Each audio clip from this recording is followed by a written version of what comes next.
And I'll hand you over to Craig. Thanks, Adam. I've been trying to hide that middle name for years, but there's always one person that tends to bring it back to surface. Yeah, I'll keep it quick, but I'm just trying to have put a few highlights here with Alan Turing's career, mostly from a historical perspective, which is where my interest in computing comes. So what I wanted to mention is that Alan Turing had a very lively existence in terms of computing. So he did a lot of things. He was a mathematician, a logician, a cryptanalyst, computer scientist, and largely known as the father of computer science and artificial intelligence. So he formalised the concepts of an algorithm and computation with the works on the Turing machine, Halting problem, and those sorts of aspects.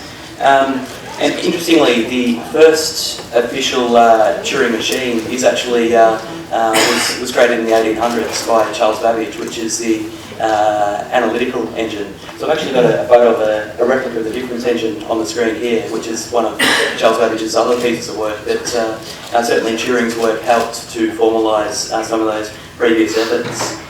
Interestingly, anyone who went Thursday night to St Paul's Cathedral for the related activity, Charles Babbage's great-grandson actually worked at St Paul's Cathedral in Melbourne back in the 1950s. So there's certainly some linkage to computer history here in Melbourne.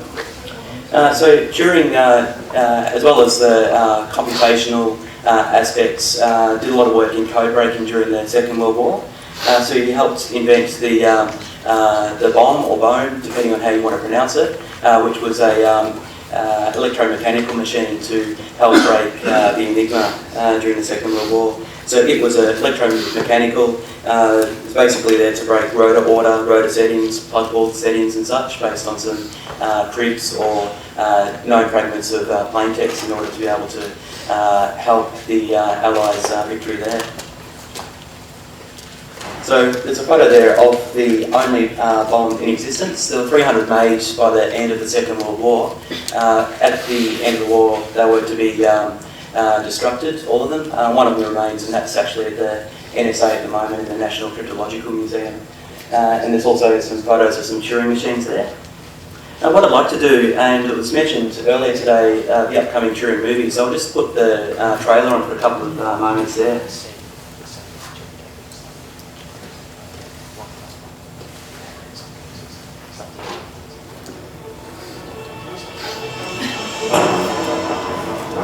Should be as well known to us as Einstein.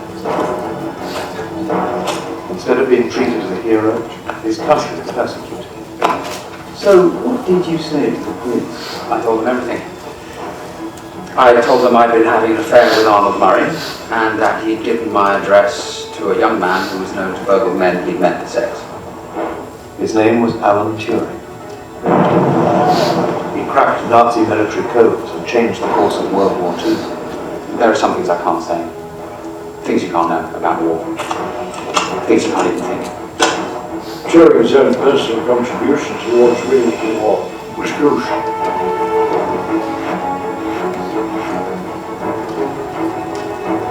Alan Turing, the visionary scientist who gave birth to the computer age. Turing is one of the great original thinkers of the 20th century. He had thoughts that nobody else was having. There's often a seed that everything came from. And Alan Turing basically came up with everything that computers do today.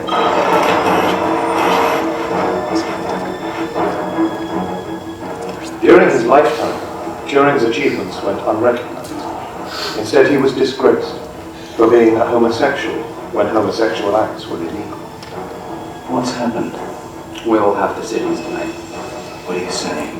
I wish they'd leave me alone. Alan Turing. Vision.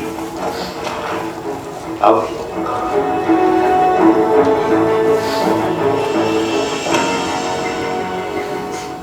Code breaker.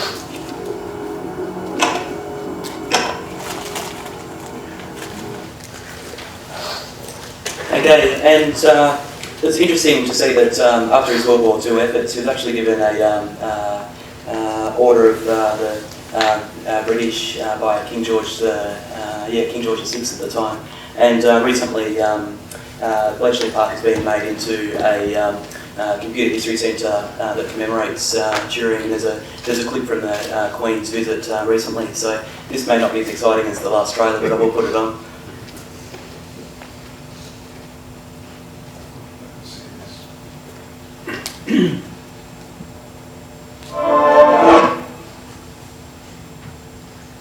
In August 1939, 200 people arrived at Bletchley Park. By the end of 1924, there were 10,000. We gather here to commemorate the work of that remarkable group of people. It is impossible to overstate the deep sense of admiration, gratitude, and national debt that we owe to all those men, and especially women. They were called to this place in the greatest secrecy, so much so that some of their families will never know the full extent of their contribution. As they set about on a seemingly impossible mission, a massive challenge in the field of cryptanalysis, for the first time pitting technology against technology. And so these huts and buildings became the centre of a worldwide web of intelligence communications, spanning the Commonwealth and further afield. This was the place of geniuses such as Alan Turing. But these wonderfully clever mathematicians, language graduates, and engineers were complemented by people with different sets of skills, harnessing that brilliance through methodical, unglamorous, hard slog. Thus, the secret of Bletchley's success was that it became a home to all the talents. We can be proud of the legacy of Bletchley, proud that Colossus was the first computer, and that the British people, supported by our friends and allies, rose to the challenge. At heart, we have always been a nation of problem solvers. This natural aptitude was taken to new heights by the emergency of war, showing that necessity is indeed the mother of invention, and that battles can be won and many lives saved by using brain power as well as firepower, deliberation as well as force. To those veterans who remain, I offer nothing but praise. You are history shapers, and your example serves as an inspiration to the intelligence community today, as they continue the vital work to protect the people of this country. For your many achievements, I give my heartfelt thanks on behalf of an eternally grateful nation.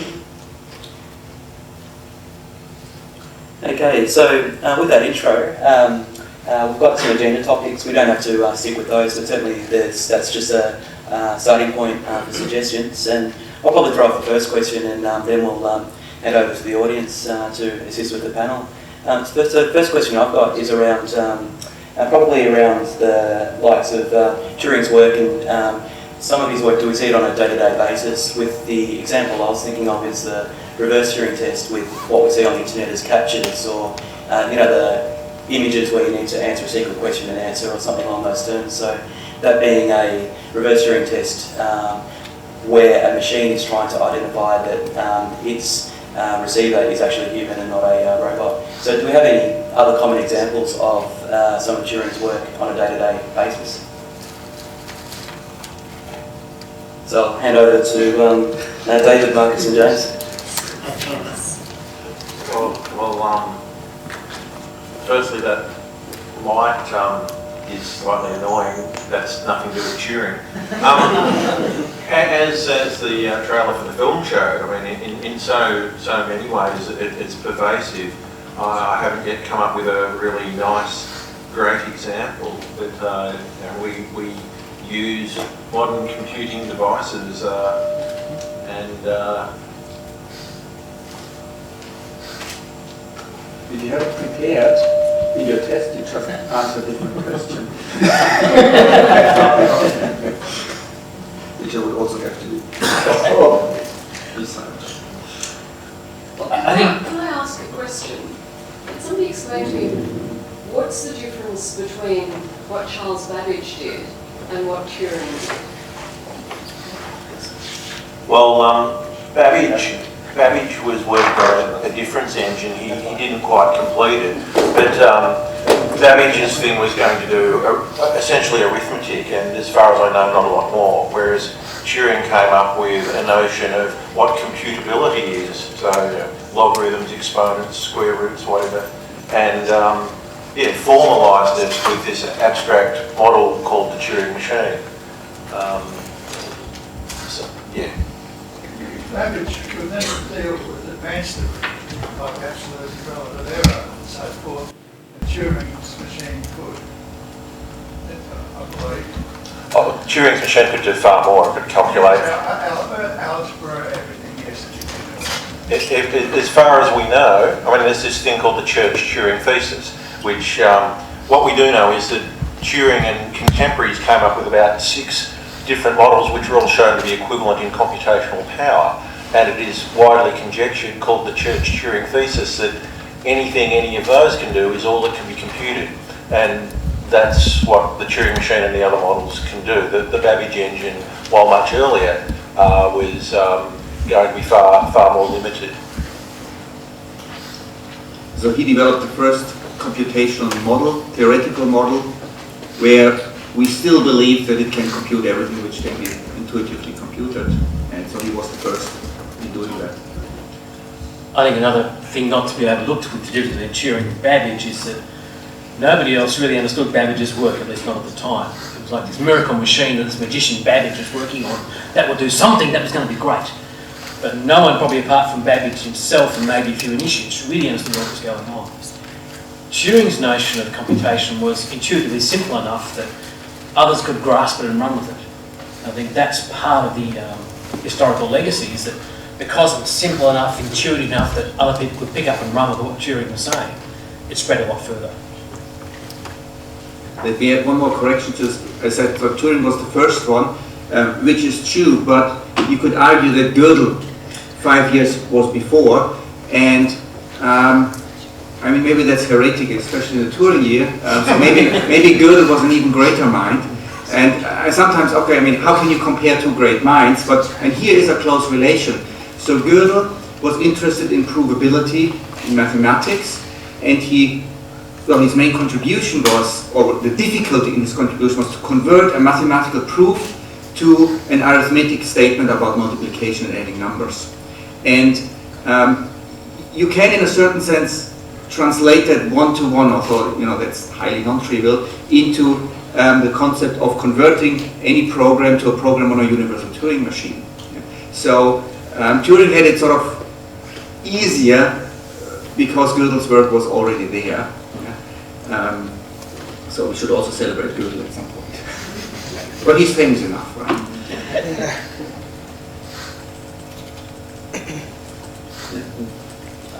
There is this notion of classes of problems which are computable and other classes of problems which are not computable. Can you expand on what that difference is and how it is that there are some problems that with the human mind we can see there is a solution, but we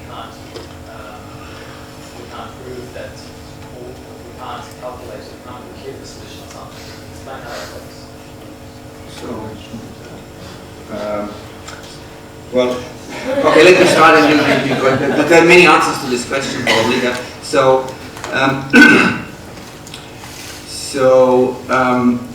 First, I mean, that is what Turing showed. He constructed a function which is not computable, which is the halting problem, which you probably all know. So if you ask whether another Turing machine holds or not, and you want to decide that, well, there is no Turing machine which can decide it. And this is an interesting question. Does our program hold or does it hang up?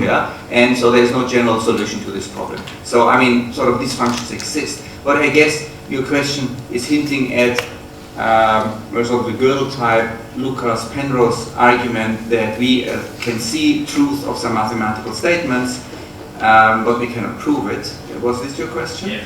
Okay. So, I mean, Penrose argues then sort of this is the reason why humans will always be superior to computing devices.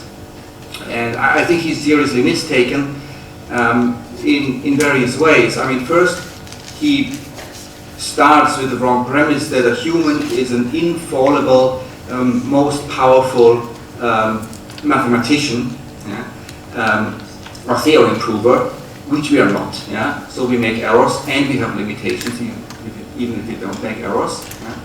And then let's grant that the mathematicians are so good and so precise that they will do errors, right? Yeah? Then what they would have to do is they have to construct their own Gödel sentence, so a Gödel sentence of their own brain, and be able to recognize it, to step outside this provability barrier. And I mean, you can easily imagine that this sentence is way too complex that they're able to do that. Yeah? So humans also cannot arbitrarily construct Gödel sentences one after the other, recognize it, and see that it's true. At some point, they also reach the limit, and the machine is no different. Does this make sense? Yeah, I like Marcus's explanation. I'll say a few more words. Whether or not I'm adding anything, I'm not sure. So Giuseppe Peano was, I presume, an Italian mathematician who tried to axiomatize arithmetic to give rules like, there is a zero, and if you take the successor function, you get the next number, and if you multiply anything by the successor of zero, which you and I know as 1, then you'll get the number back. He wrote these axioms for arithmetic, and Kurt Gödel was able to show that you could express a mathematical formula in a certain way called Gödel numbering, and the formula was essentially able to say there is no number.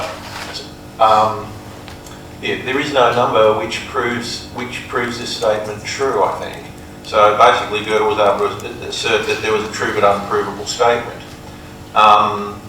And in order to prove the truth of Gödel's statement, you need to be able to step outside or step above the axioms of Peano arithmetic. You need to add extra axioms. And yeah, there's no reason why computers aren't able to search for and find extra axioms as well. So yeah, the so-called Lucas-Penrose objection is very interesting, and it's sort of commonly raised by very good undergraduate students. But yeah, I think it's always a point worth bearing in mind, but it doesn't work for me either. I hope that added in some way. I doubt I'm going to add very much either, not add anything at all. I just want to think, there's also a misunderstanding of what Gödel actually proved, which is not this more general statement, there are these true but totally unprovable statements. It's very much relative to the particular set of axioms you start with. And if you like, what Gödel showed was that if you give me a particular set of rules, I'll show you something you can't prove with those rules. But there's also a second theorem that essentially says, with a stronger set of rules, I could prove that. But then that same set of stronger rules is something else I can't prove. So it has this sort of arms race about who's going to win in that sort of sense. But I think, just to paraphrase Marcus, and correct me if I'm wrong, is to say that arms race goes on independently whether you're a human or a machine. And there's a funny counter-argument to the Lucas-Penrose argument that the machines can never be sort of as intelligent or whatever, do everything what humans do. And that is considered the sentence, this sentence cannot be proven by Roger Penrose. Or Roger Penrose cannot prove this sentence. So I can see, of course, if the sentence were false, he could prove it, and it would be true contradiction. So I know this sentence must be true, but he himself cannot prove that this sentence is true, because otherwise he would run into a contradiction. So I'm smarter than Roger Penrose, and I don't think that he would be happy about this conclusion. And I don't think it's true. I've just discovered a new sentence to be created by changing the name of Roger Penrose, but I digress.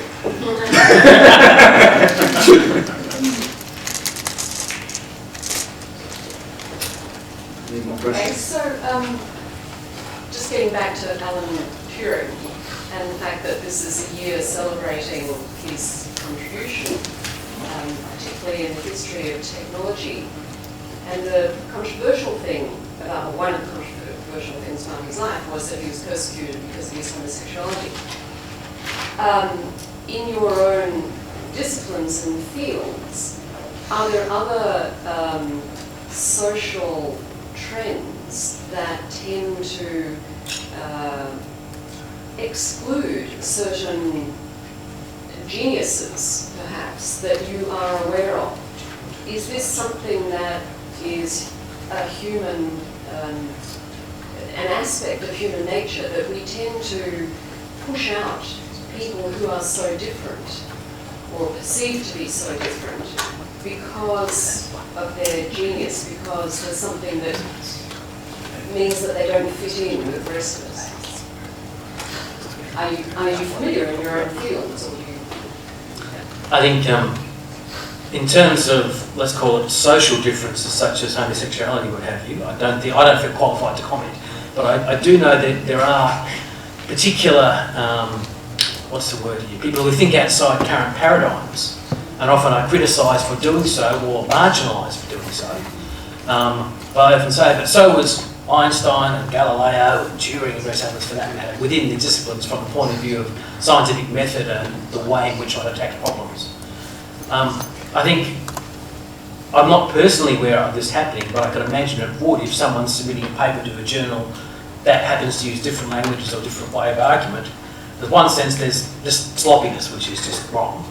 But in a sense, people do things differently. It can be the sense that people say, I just don't understand this, so I'm going to push it to one side, and I just don't. And maybe in 30 years' time it comes out they were quite correct, or there's some other long-going shift, they just have to be out of time or something like that.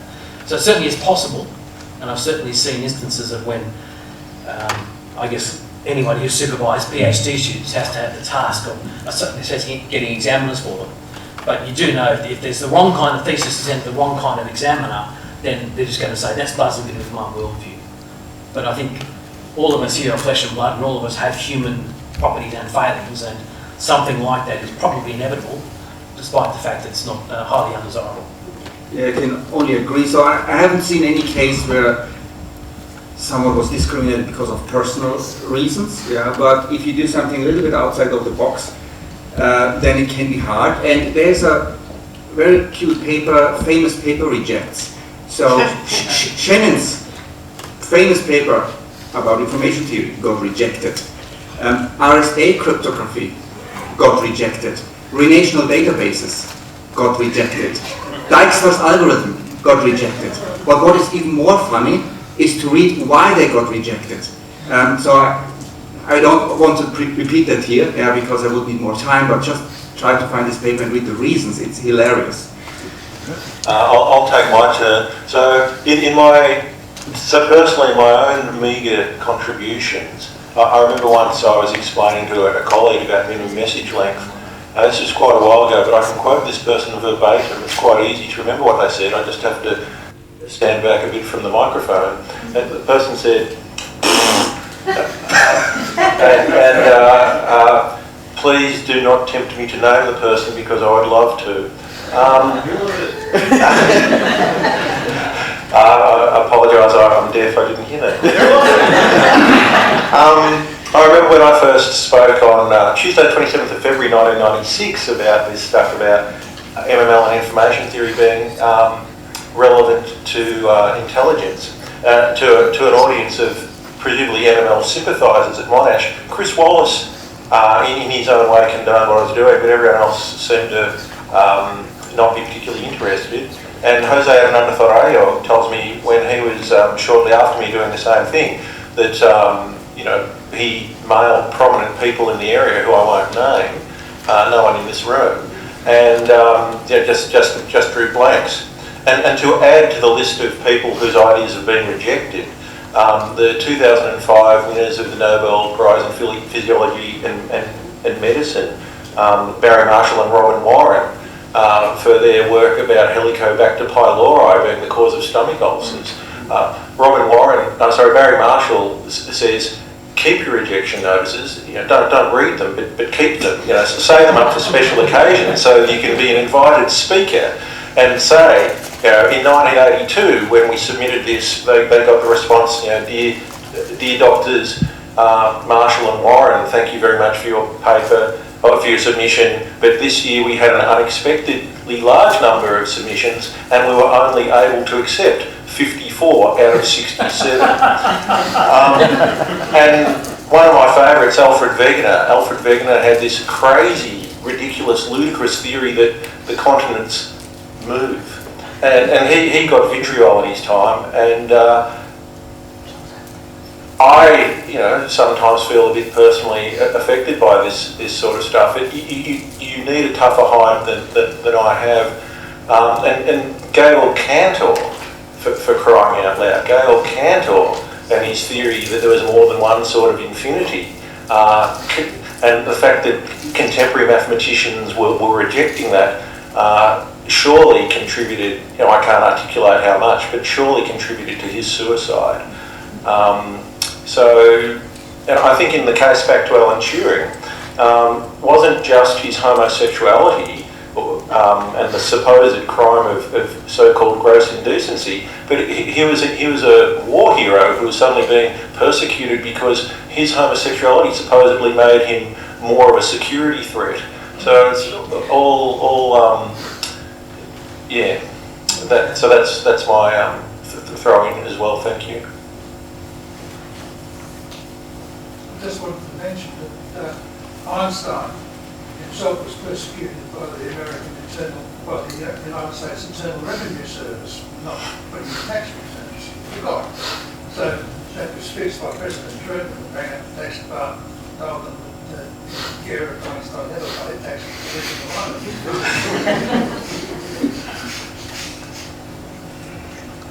Yeah, in summary, I think people don't like the status quo. I mean, the Spanish Inquisition didn't give Galileo Galilei the nicest of receptions. People seem to want to preserve the status quo, and it's interesting the nature of the scientific revolution, that there's this resistance, and then suddenly they sort of click your fingers and it just becomes a mainstream.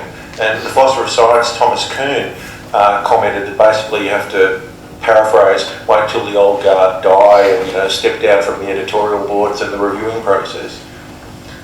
Just on that point, I think part of also the nature of science is to try and predict things, but we don't learn from the fact we've got it so wrong in the past. I remember collecting for one of my classes at some point a little collection of quotes called Never Say Never, and it includes a lot of really stupid things that a lot of really smart people have said. And you had this funny game about, Lord Kelvin, someone scientifically adequate like that, saying things like, ships made of steel will sink, they'll never float. Machines made of metal will never fly, and various other predictions that are now contradicted on a daily basis. Or the singularity, something such hilarious, I mean, it will never happen, right? Never say never. But I think part of the sort of the narrowing of the scientific mind comes because you work on different problems and you just don't see something that might be different out here as in any way relevant. I think the two are connected in some sense. That you have this poor record of predicting what will happen, what won't happen, which, for whatever reason, tends to narrow our focus and it makes it very difficult to see outside that sort of bubble.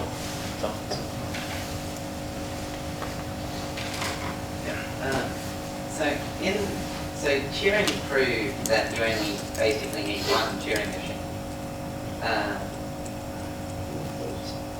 Is it true that every binary string yields a corresponding Turing machine, or is some binary strings just nonsense? I think it depends on the version. The versions I usually use, every binary string corresponds to some program. I mean, in the worst case, it doesn't do nothing. It does do nothing, yeah, or it loops, yeah, but it always corresponds to something, right? Maybe that's generally true, but I'm not sure. I found the question slightly ambiguous, which is possibly more a reflection of me than the questioner. Your standard Turing machine, as I think of it, has a set of instructions. So if you're in this state and you read this symbol, then you'll move to this state and write this. You'll go into this state, you'll write this symbol and you'll move the read-write head to the left or the right. And you need a set of unique set of instructions.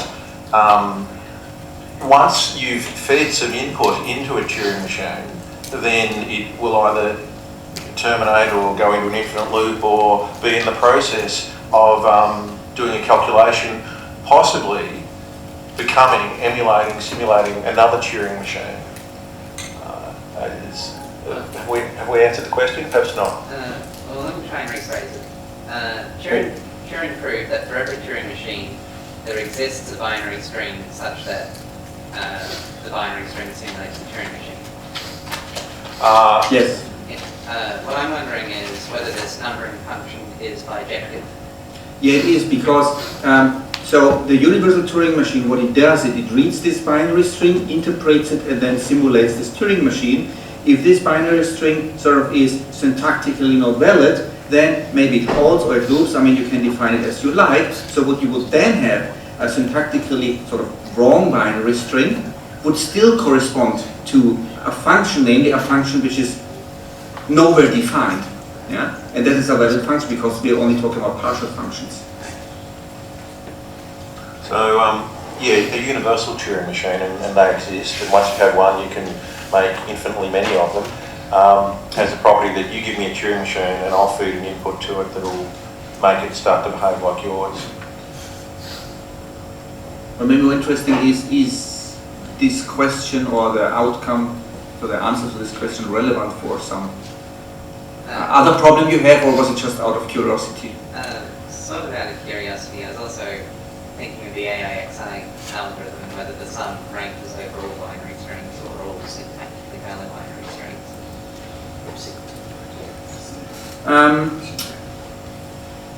With the Solomonov distribution, you have to be careful how you define what function, what does it mean for M to compute a certain function. Yeah? So you only consider the prefix-free, a set of prefix-free programs. Yeah? So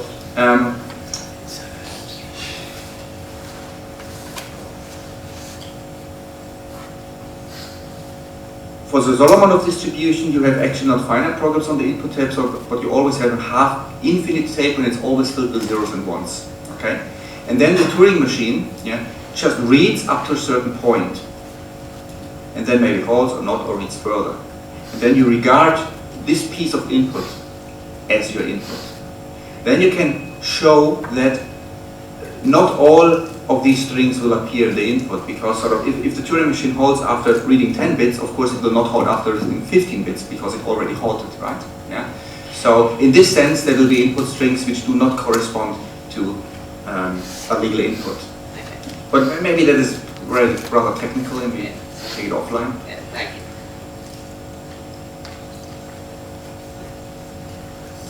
I'm interested in the panel's opinions on the Turing test. There's always this debate as to whether it's a good test for an ADI, and I just wanted to get your opinion. So is it a good test for a what? Didn't quite For ADI. ADI. Well, I guess if you're a manufacturer of Watson, the IBM machine, I guess you would answer yes, because that's perhaps a fairly narrow focus in the game of Jeopardy to be able to answer a question or come up with a plausible question for an answer in that sort of sense. But I think the general notion of a Turing test is still something that is quite difficult if you think of it in terms of being able to join in, say, this conversation. So a lot of it depends on what the scope of what you think an intelligent response to your particular context is. Craig mentioned the capture thing, which is sort of like the opposite Turing test. So prove you're not a machine by showing that you can process this thing visually, presumably within a few seconds or something like that, compared to other things. But I think the capture of something given time will be something a machine could overcome. In fact, this probably can be true now if you've got the right equipment and enough computing power, that sort of thing. So I think, to me, the answer is, the Turing test is a wide variety of possibilities depending on the particular context you're talking about. So to talk about the Turing test is a little bit misleading, I think. Okay, so okay, let's take one version of the Turing test, namely that you have this usual setup with a terminal, and you want to convince the judge within a 30-minute general conversation, no limits, that or the system wants to convince the judge that it is a human. So let's take just this setup for concreteness. Then I think there are several problems with this test. So it's way too strong. I mean, if you have a system which can fake human behavior to such a degree, then I believe we certainly have achieved AGI, but we will have achieved AGI way before. So it's way too hard to pass this test. So the question is it really useful? My other concern and my major concern is that it's informal. So you have a judge which judges whether one is the human and one is the machine. So, and since you have, you have 2 humans in the loop and 1 machine, you cannot formalize this test. Okay, why should we want to formalize this test? Because if we could formalize a test, we could learn something and we could convert it maybe into algorithms and get closer to AGI. But this test doesn't tell us anything about what intelligence is, what artificial intelligence is, and how to build some. That's my major problem with the test. It is not sort of formal enough or effective to be useful for anything except for, passing humanness. I agree with everything James Harland and Marcus Foote have said.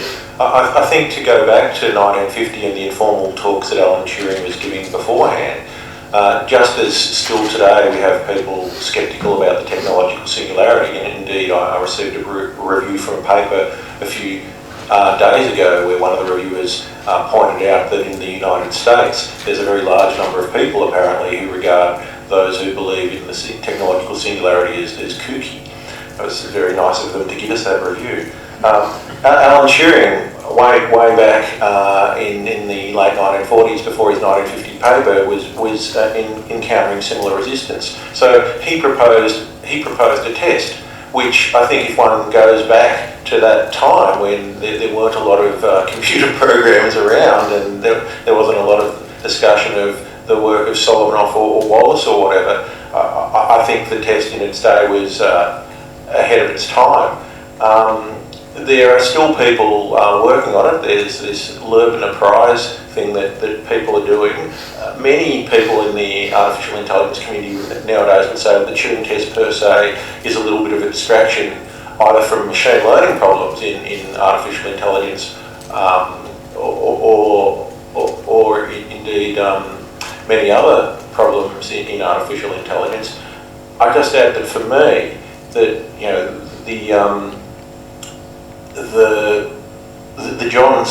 Turing 1950 paper is cited a lot, and the John Searle 1980 paper has several thousand citations, and it was Searle's response to Turing's paper that actually got me bringing information theory to it. So that paper has well and truly served a purpose, even if Turing, if he were here now, would possibly be happy for us, I'm guessing, to refocus our efforts. Yeah, let me add, I think the Turing test, is a great philosophical device of discussing various things about intelligence, and his 1950 paper contained much more. It contained a lot of, he anticipated a lot of critiques about whether AGI is possible or not, and responded to it in this paper. So I think it's not really good for us to use this Turing test to decide have we achieved AGI or not, but as a philosophical tool, it is still great.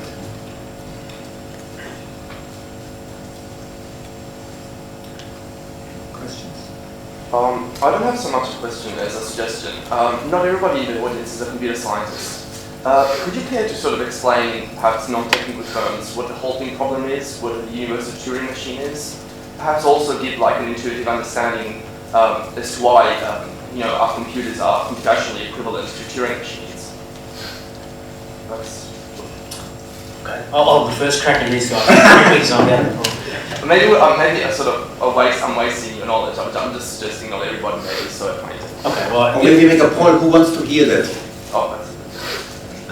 Oh, okay, that's a lot. Decision problem.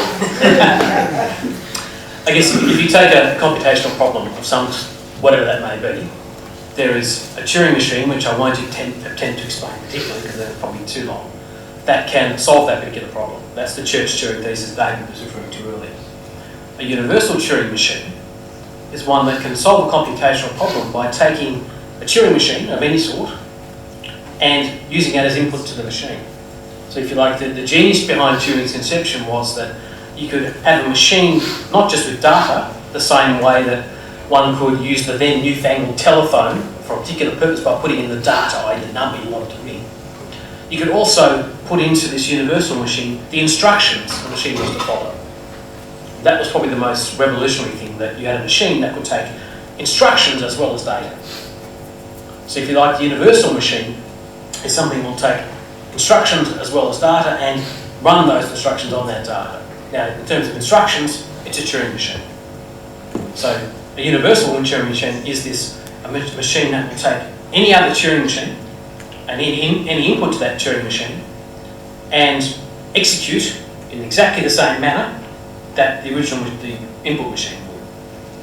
So it's one single machine. If you like, your laptop computer is a universal Turing machine because it can run Microsoft Word, Firefox, you name the software. As long as you've got the software that can you can tell what to do, you'll run it on that particular machine. So a halting problem was one particular problem that Turing used to show that there were problems that this universal Turing machine could not solve. What does it mean to not solve? That gets a bit technical, but roughly speaking, is there an algorithm for this problem or not? Are there problems which are algorithmically solvable? Now, the halting problem is somewhat a technical statement of that, but it is a problem for which there is no algorithmic solution. And I guess the 10-second summary to finish up is that that particular problem is, does the instructions I give halt on the data I give it? That's the halting problem itself. Do these instructions halt on this data? And that's an undecidable problem, i.e. there is no Turing machine that can solve that problem. Because yeah, I think you don't have anything to add, but so the existence of a universal Turing machine is responsible for that you can do everything you want to do with your smartphone today, sort of, keep it short. And the non-computable problems, so you have to go 100 years back, and it was a time, sort of at the end of the 19th century, where mathematicians tried to formalize all of mathematics. Yeah? And there was great enthusiasm and excitement and belief that all problems can be mathematically formalized and solved by proving theorems. Yeah? And Gödel poked the first hole in it, that there are mathematical statements which apparently are true, but we cannot formally prove them. And then Turing proved something similar in the computability regime. Yeah? There are problems out there where no algorithm can solve this problem. Or there are functions out there which cannot be computed on any computer of the type of Turing machine, and all our PCs are this type. And the only thing I can add is that David Hilbert was a mathematician who in 1899 or 1900, around about that turn of the century, gave a list of important problems which would be the future of mathematics, and the work of Gödel and Turing was in response to one of those.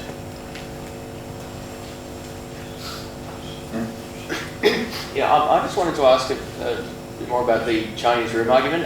It was mentioned before, but I wanted in particular a response to what I think is the core of the argument, and essentially that a system can produce sort of the correct or an intelligent output without necessarily understanding what it's doing. Although Searle certainly pushed me into making my point, I won't claim to be an authority on the argument, but that said, so you've got this room and supposedly a sufficient lookup table so that you can take the Chinese Mandarin characters, look at them, have absolutely no idea what they mean, go to your book, flick through your book, and then see what response you're meant to write, and send that out and have absolutely no idea whatsoever of what's going on. And Searle proposes this as a possibility, and then goes on to raise the question of, do we have weak artificial intelligence where we're simulating something, or do we actually have strong artificial intelligence where we actually are understanding. And Searle takes it a bit further. If you can say, oh, of course, there's no understanding, Searle raises the possibility, well, now consider that the operator doesn't have that rule book to access, rather the operator has learned that rule book and put the rule book in her or his head, and Searle puts that forward. At this point, I sort of let go of Searle and try not to get caught up in it. Marcus and James might have something to say, and I just say, well, hold on, that's one pretty big rule book, and in fact it doesn't take too many exchanges of the conversation for that rule book to necessarily be bigger than something like the number of elementary particles in the universe. And that's where I thought, well, hold on, there's some compression here, and surely it's your notion of nouns and verbs and adjectives and grammar, even if you can't articulate those expressions, it's your notion of those things which enable you to have some understanding of language. So I can take you to a certain point with Searle, but then I kind of leave him. So I hope I've partly answered your question about Searle, and I hope I've given you enough clues about how it pushed me into this direction. But I mean, you could take it one step further. You say there's no rule book which is big enough, which I agree. But you could make the rule book, I should not use the word smarter, but you could sort of change this simple rule book, the lookup table, by some flowchart algorithm, which then so just follows. Okay, if this symbol looks like this, I go here, and then if it this, I go here, and then maybe I look back and I change this symbol, and then he follows these instructions, and then he produces his answer. And then the universe is likely big enough to have this kind of more sophisticated rule book, and then your counter argument does not work anymore. But so my counter argument then is, I mean, it's not my counter argument, others have argued that before. Then yes, this combined rule book and Searle going through this rule book, this combined system is then aware and understands Chinese and is maybe even conscious. Yeah. Searle alone, doesn't understand Chinese, but it's the room which then understands Chinese. And it is reasonable. I mean, it is very odd, to believe, that a big book with naive rules lookup table could be conscious. That seems really strange. But I don't want to say that it's not possible, but that sounds really strange. But luckily the universe is probably not big enough to contain this book, so we don't have this problem. But if we make this book a little bit sort of more structured, then it fits in the universe, but then it has sufficient structure that at least personally, I don't find it odd to assign consciousness to this rule book. Interesting thought. I was playing the other day on my phone with Google Translate that claims to do almost exactly that. That is, you type in English, it'll spit out what I think is the right Chinese, but I've got no clue. So I could imagine myself being in that thing with my smartphone. Now, I would not attempt to say that I understand anything. I think it would be difficult to say that my smartphone understands, but it sure as hell knows more than I do about translating between to and from Chinese. But does that system understand what's going on? I think it gets back to the same argument as we were talking about the Turing test before. What does it mean to understand? Which you articulate in your particular case, Marcus. And does the system combining Searle and the rulebook understand? Is that conscious in that sense? That, I think, is the more interesting question, where the consciousness is, and when would you say my particular Google phone combined with some idiot like me then is able to understand Chinese? If understand Chinese means being able to translate in real time in such a way that a native Chinese ideal speaker couldn't distinguish my imperfect Chinese from something else. It comes back to the same thing in some sense. So Searle certainly gave it a more interesting context than the Turing test, but to me I think it has the same philosophical underpinnings of difficult to judge, as well as this informality that Marcus was referring to earlier. I think I have an answer. If the machine, on its own initiative, inverted the translation in order to take account of Chinese idiom, or the idiom of the receiving culture, then I think it would be called intelligence. If the machine took that action on its own initiative without prior instruction, I think that would answer the question. that's an interesting proposal. So to repeat it, that someone in the audience suggested that if the machine takes the initiative, sort of opens its own rule book, although it's rather primitive, then it's conscious, and otherwise that not. would be proof of intelligence in my view. I'll just add that in my 1997 paper, I considered the case of, all right, we've got the compressed representation of how to do the translation, and or indeed how to play chess well, and the operator learns this algorithm for how to play chess well, or the operator learns this rather efficiently compressed representation of how to do the translation. And then there's a rhetorical question now of, which I think was what Marcus was raising before, of do we have understanding now? And I think I just left that as an open question and sort of took heart from the fact that, well, I've worked out that the compression is a good thing. We'll leave that question for another time.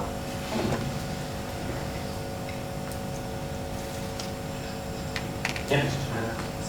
So, if I understand this right, the Church-Turing thesis says that whatever one mode of computation can compute, another style of computation can compute. Whatever we can compute through language calculus, we can compute through Turing machines.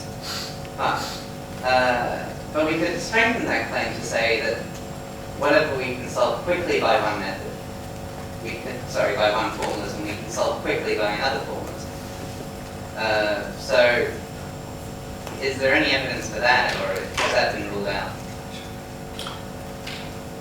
Okay, so the question is about the Church-Turing thesis, and more particularly, if I may paraphrase, does that thesis apply not just to the existence of a solution, but to the efficiency of the solution? Is that right? Yes, that's right. In a word, you're right about the Church-Turing thesis. It is about does it exist or does not in the various paradigms. I guess there's a slight strengthening to say it's not just of all existing ones, but of any conceivable idea of computation. So there's also this future implication as well. In terms of the complexity, as far as I know, in terms of all the current known computation equivalent formalisms, it is true or unexplored. In other words, I don't think anyone's got an exhaustive list of lambda calculus versions of efficiency versus post-machine versions of efficiency and show they all match up. But I think of the ones that we do know of, they have been shown to match up so far. So it hasn't been disproved? Hasn't been disproved yet. The original Turing paper has a one tape which is infinitely long to the right and bounded to the left.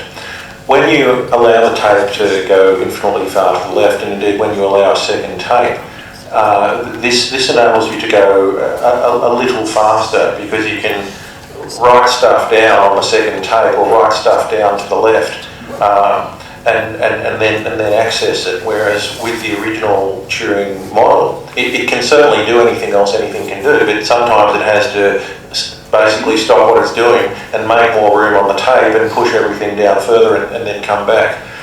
In terms of quantifying, what factor of speed up, I believe that anything that you can do in polynomial time on one of those things, so in other words, if the input is of size n, then you need some polynomial like 3n squared time. Whenever there's polynomial time input, I think that they're all equivalent, but the exact speed ups in other cases I couldn't articulate. So within the reasonable devices like lambda calculus, Turing machines, post calculus, they are all within polynomial time equivalent as far as I know, but many devices have been suggested just out of curiosity or because sort of you needed it somewhere else, which need exponentially more time. So it's not true that all devices sort of can be simulated in polynomial time. And interestingly, as far as I know, in the original Church-Turing thesis, it just says everything which can be reasonably computed, can be computed by a human, can also be computed by a Turing machine. It doesn't say, that you must be able to find this program. Yeah? And usually we can, and you can even formalize that. So in principle, it would be thinkable that you have two Turing complete systems, yeah, but there is no way of compiling one program from one machine to the other. That seems not to be the case, right? Artificially you can construct these systems by reordering the numbers in very odd and non-computable ways, and then you construct this abstract system. Yeah. So actually, Turing should have added, maybe he did, but I can't remember sort of that it was in this paper, that this is effective instead. For all reasonable devices. Oh, okay. This time I actually do have a question.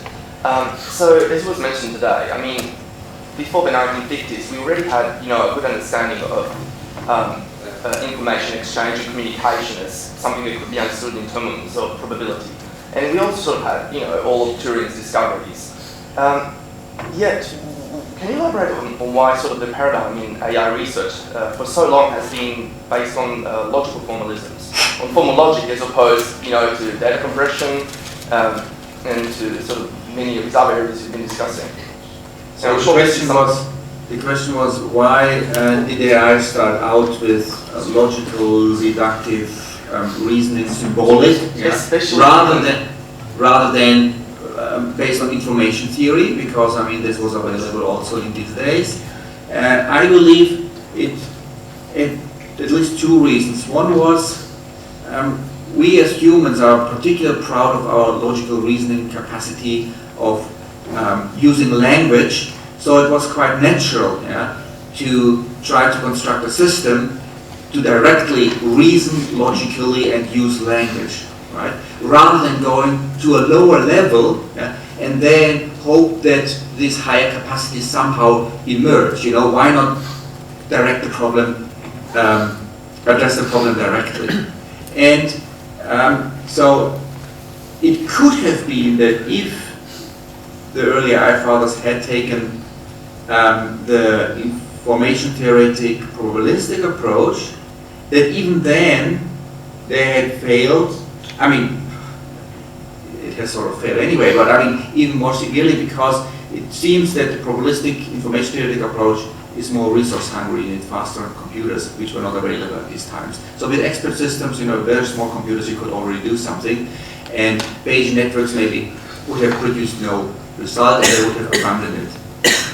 So that is my two explanations why, unfortunately, the probabilistic information theoretic approach was not pursued in these early days. And in later times, as recently, I believe, as 1985, I believe there was a big push from the symbolic logic type AI people to tell the probabilistic types that there was no need for them around about that time. And Ray Solomanoff was one of the figures behind the counter push. And my understanding is that the uncertainty in AI series started at that time, partly in outraged response to these people. So I think now the two communities live together and possibly in pretty good harmony. And yeah, I'll stop there, thanks.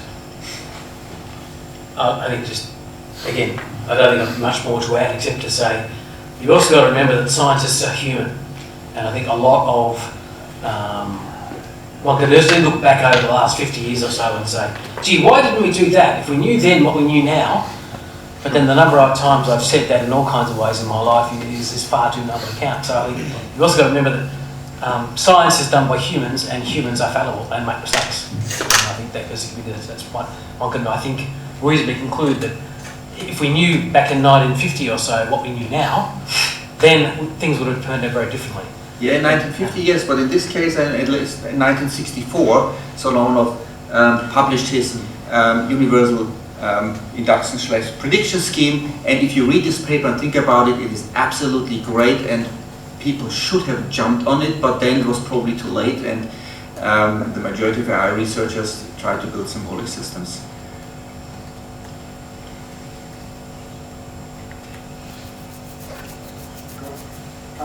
consider a strange world where there was no such thing as computing or computers pre-1950. And here we are now in a conference talking about artificial intelligence. What would we be talking about? Without any computers existing? Without any computers. Just theoretical models, or even not theoretical models like the Turing machine? No, nothing. This conference probably wouldn't exist, right? It would be a religious conference. I think Alan Turing would have turned up to try to make a few points, and I don't know who else would have turned up believing him. But I think that the Spanish Inquisition and the Luddites and various other people would have given him a very hard time. I think my point is that the word artificial is being used in a very specific way.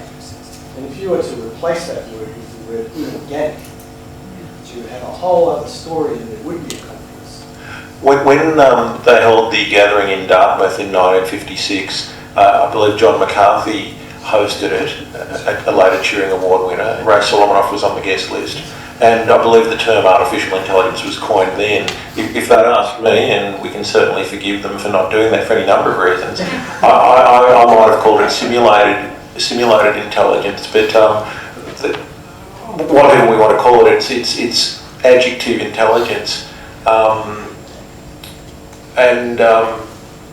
Who knows? I mean, you know, I think if you'd held a conference in 1800 on general relativity, you might not have got a lot of people turning up either. I guess picking up the word inorganic, there is a small section of computing that's sometimes referred to as DNA computing, which you might think of as some sort of inorganic or natural computing, or silicon-less or electricity-less computing, if you like, where the idea is to solve some hard problems by essentially manipulating DNA in certain ways, putting it in a test tube, shaking, and then examining the outcome.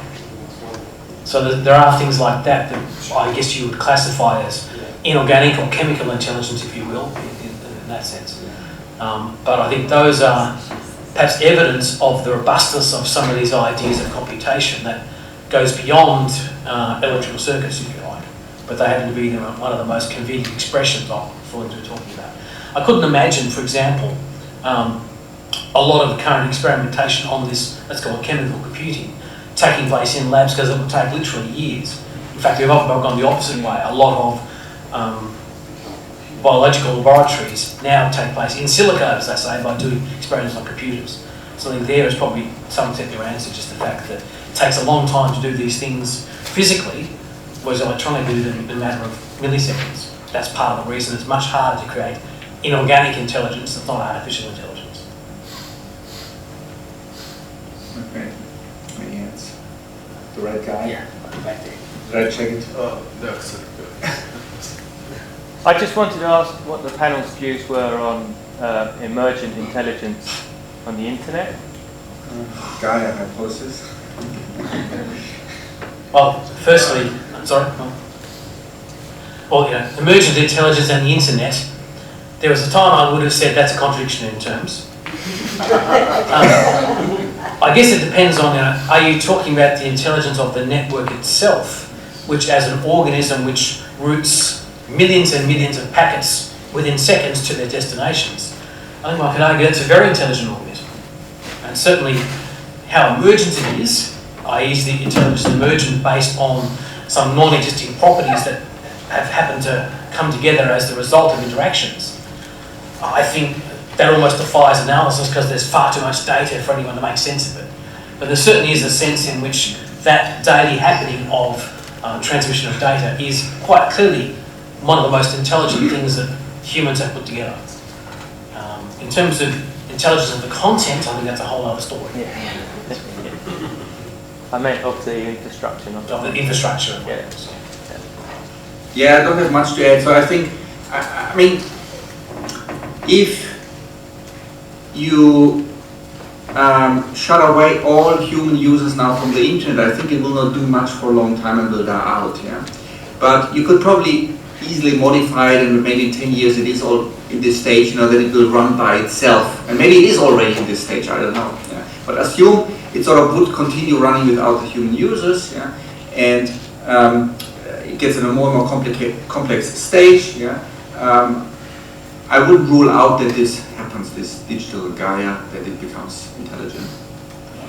I guess I would make comments along the lines of, we can have the specialist physicists advance physics, and the specialists in all sorts of areas make their advances, and that we can all access the pool of common knowledge, and simply that if we were to do some sort of intelligence test, whatever sort of intelligence test you like, as a human community communicating via the internet, then we're going to collectively do better pooling our resources, because we have access to experts from a variety of areas. Not sure how central or relevant that is to your question, but that's what springs to my mind. Just to pick up on that, if I quickly could.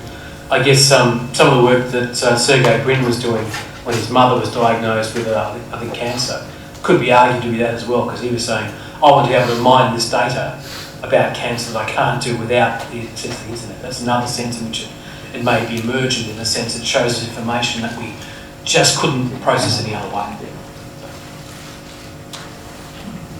I just wanted to ask Marcus Order a question about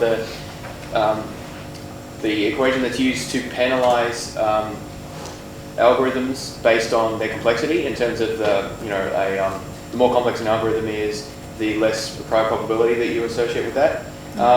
There was a particular equation or form you put for that in your slides. I can't remember what it was. What I wanted to ask is, what's the justification for that particular penalization, and not some other form of doing it? So the question was, in the Solomonov and IXI framework, more complex environments are penalized, and the penalty is 2 to the minus the length of the program, or 2 to the minus the Kolmogorov complexity of the hypothesis. What is the justification of this penalty? So the very short answer is, that's the only penalty which works. Yeah? So now why? So there are many different ways to try to motivate that, and one is the following. So remember, this is an a priori probability distribution over hypothesis or programs, or then a posterior distribution, okay? And a probability distribution has to sum to 1, right? Okay. So, and if I don't penalize it with 2 to the minus length for something smaller, so 1.5 to the power minus length, the sum will be infinity. And 2 is actually the smallest power, such that the sum will be finite. And it's not exactly 1 because of some defects, but it doesn't matter, it's smaller or equal than 1. Okay. So that rules out any number smaller than 1, or any decay sort of is slower. So now you could say, why not take 4 to the minus the Kolmogorov complexity? And, well, if you look at the theory, it would be very, very odd, because, I mean, you count bits, yeah, and the transformation from probabilities to coding. So if you have a probability distribution P of x, then you can code, yeah, x in length minus binary log P of x. And vice versa, if you have a code length of a certain length, x, well, okay, you usually assign it 2 to the minus L of x, yeah. Okay, but a better argument, or one which you sort of can hopefully believe immediately, is that if I use 4 to the minus or something else, yeah, k of x, yeah, and I prove bounds how fast will the system learn, it will be slower, so it will be worse off. So another answer is, what we want is actually, we want the bias to be as soft as possible. So 2 to the minus length sounds like a strong bias, sounds exponentially, right? But they are exponentially many large programs, so you have to have this exponential decay. But otherwise, you want this bias to be as soft as possible. And actually can show that this penalty is the slowest decaying penalty among all reasonable penalties you could think of. So it leads to the best possible results. And that's the justification for 2 to the minus. Okay, is there any ways you'd like to conclude the session? Because I think it's almost time to go to the pub and get out of here. So it is actually, it's 8:30 by my clock. Any final words for day 1 of the Singularity Summit? Let's have the final words tomorrow, right? Yeah. Well, that could be today too. Okay. All right. Thank you.